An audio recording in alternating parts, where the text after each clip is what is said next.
Welcome to Orb Crown. In this video I will explain what Orb Crown is, a fantasy warfare mod for strategic command. So Orb Crown is a fantasy war game using the strategic command editor and interface. There are 5 major countries per side. There is a medieval flavored research model, quick diplomacy shifts with limited targets of that diplomacy, decisions that affect your strategy and options as usual, fantastical units including giants, humanoids, flying creatures, and magic is infused in the world. There are rebellions and betrayals that you'll need to deal with at some point. Fantasy countries and minor allegiance are labelled on the map. 3 different war maps that you can change in the game as you go with different levels of detail, trade routes and circumnavigation of the globe. You can discover Arctio, the North Pole, and exploit its resources, and there are battles and wars all over the map. Not all at once, but they're there. So let's dive in and have a bit of a look.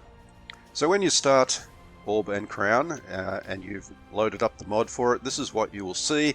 And when you go into the options here, I just want to point out, make sure that you've turned off the 3D units. You don't want to see your panzers going across the fantastic landscape.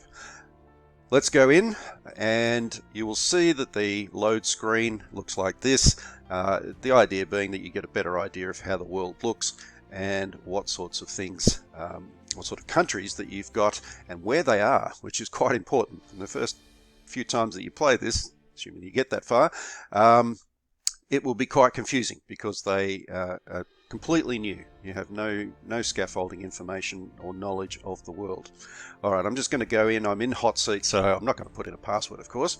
And this is what you see. There are plenty of these pop-ups that turn up from time to time to give you extra information. I'm not going to read through these. You can read through these if you play the game, but they will pop up. So straight off we have this war that is starting, the War of the Mithril Scepter, and we have a dragon attacking. There is also information about the different countries on the map. This is important information and it just helps you to prepare basically for the things that are coming with the symbols of each one on that pop up there. Alright, so this is what the map looks like very first off. I'll go through some of the GUI stuff that's there. But the counters themselves are fairly colourful, and the properties of each one you can get the usual way, right click and properties. So we'll have a look up at the top left hand corner here. You can see that the 5 different countries, major countries for the adversaries. The adversaries start the campaign, and you'll see that we have Jotunheim, we have Mittelheim, we have Andania, Potentia, and the Golden Khanate are the countries of the adversaries. I have turned on the morale bars, so these go across the top, plus of course the usual options of war maps, purchasing new units, diplomacy, research, and reports. Over on the right hand side you'll see that the month and the time is shown. Now they have new month names and the year is 2400. Now what I thought was that it'd be a little bit confusing for people if you've got these new names, you have no idea what they are. So this is also included. Pale Sun is the 6th month of the year and it's in spring. So that gives you some idea of the kind of weather that you're likely to get. Over here on the right hand side we have the usual options, and if we click on here and the strategic guide here, or the strategy guide here, it will open it in a PDF reader. Down the bottom of the screen you have the mini map and all of the usual options in strategic command. Now I'm just going to scroll out and you'll see that the map is the basic information of the country names, and the units and where they are is shown. Now these can be changed if you go into, I'll just click back out, go into the settings here and the mods. You'll see there's a number of different options here. So if I want to see more detail, the text and terrain, I'll click that on rather than the text only. Go out as per normal. while it's loading the mod. And when we scroll out now, you'll see that there's a bit more information. There is the detail of the map. Now, this is under construction. All right, so the rest of the map, I'll just quickly scroll over some of it here. We have this area here, Guatenheim, which is activated, and this area here is Draka, which is allied to Guatenheim. Other countries that will at some point activate for the adversaries is Andania, Potentia, and the Golden Khanate over here is already active and is likely to attack the ancient lands down here. Alright, let's quickly have a look at some of these options up here. The war maps are as per normal. The map in the background is according to the option that you've chosen for the mod. Purchase screen. This is where you have the option of course, buying different units. And we'll look at Andania here, and you can see the different types of units that are available, and of course their properties over here. Production is shown also. Okay, diplomacy is a bit different than in War in Europe, for example.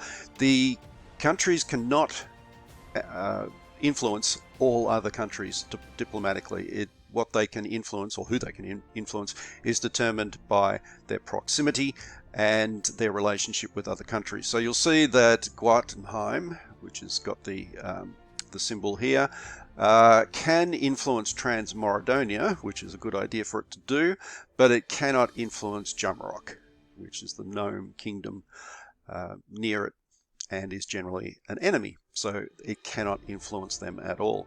Likewise, the Golden Khanate, the only other active adversary, can influence certain countries, such as the Pirate Kingdom and a few others, but it cannot influence everyone. Now, the change is that it's much cheaper, or half the price, to actually buy these diplomatic chits, and once one kicks in, it has a much bigger effect. So the idea is that you have a diplomacy that is important to the game because you need their gold pieces basically, and it should activate quicker, but it's still down to luck.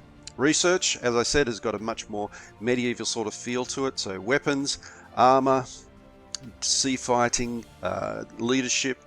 Down here, espionage, logistics, production and industry work the same as they do in Strategic Command as per normal. We've got magic here and a number of others. Again, all options are not necessarily available to all countries, depending on the type of country that they are.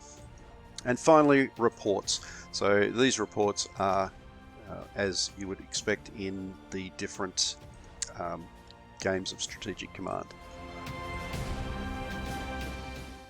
Okay, now I'm going to flip over to the turn of the Allies just to have a quick look at them. When the Allies' turn starts, they get a similar detail of things that they need to consider for their strategy. The symbols for the different countries are there as well. Now, their symbols on the left-hand side here are for each of the countries: Ang-Nord, Ang-Ford, the Ancients, Mulkan, and the Tribal League. So if we scroll out, you can see that those countries are here. These are very closely aligned countries. We have Mulkan over here, the Ancient Lands down here, and the Tribal League. Now, not all of them are active at the start of the game, but they will become allies at a point during the game. Just two things I wanted to show you before we close out this introduction to what Orb Crown is the circumnavigation of the world. So over on the left hand side, otherwise known as the west, you have a number of navigation hexes that ships can enter. When they enter them, the next turn they will appear on the other side of the map.